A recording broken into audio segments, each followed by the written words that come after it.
Mayroong sangkot sa rice smuggling sa nakalipas na mga taon. Yan ang nadiskubre ni Pangulong Ferdinand Marcos Jr. matapos silang magsagawa ng mga sunod-sunod na raid sa ilang bodega ng bigas sa bansa. Lumalabas raw kasi na maraming nadiskubring smuggled na bigas. Tunghayan ang aking report. Ibinunyag ni Pangulong Ferdinand Marcos Jr. na nadiskubre nilang may ilang opisyal ng gobyerno noon na sangkot sa rice smuggling. Ayon sa Pangulo, pagpasok daw ng kanilang administrasyon noon, agad nilang sinimula ng pag-grade ng mga bodega ng bigas kung saan tumambad sa kanila ang mga smuggled na bigas na mismong pinamamahalaan ng mga opisyal ng pamahalaan na inangkat pa sa ibang bansa kahit may sarili naman daw na produksyon ng Pilipinas. Ang sistema raw na sinusunod ng mga ito noon, walang tigil na pag-aangkat ng bigas sa pamamagitan ng ilegal na paraan para kumita. Binabaliwala raw ng mga ito ang sariling sistema ng bansa pagdating sa supply ng bigas at hindi iniisip ang kikitain ng mga magsasaka. Pinas, ang mga opisyal na spoiled. Basta't import lang ng import.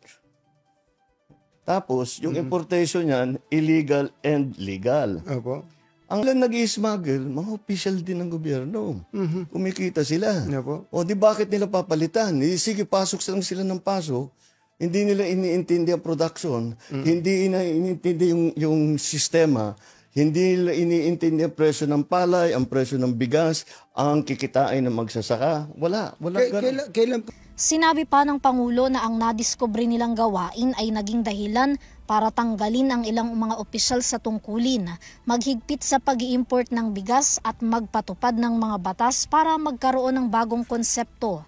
Ang nasabi rin daw na problema ay naging hadlang sa pagpapatupad ng administrasyon ng bentahan ng mas mababang presyo ng bigas, kaya ngayon taon lamang formal na nailunsad ang 20 pesos na kada kilo ng bigas.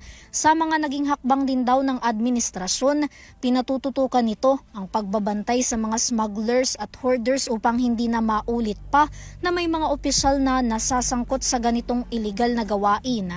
Matatandaan na noong nakaraang taon lang nilagdaan ni Pangulong Marcos ang Anti-Agricultural Economic Sabotage Act na nagpapataw ng mas mabigat na parusa sa mga mapapatunayang nananamantala sa presyo ng mga pangunahing bilihin, lalo na ang bigas sa pamamagitan ng pag-aangkat ng mga produktong pang-agrikultura ng walang kahit anong pag-aproba sa pamahalaan. Para sa EuroTV News, Vanessa Cleofas, sumasaludo sa bawat Pilipino.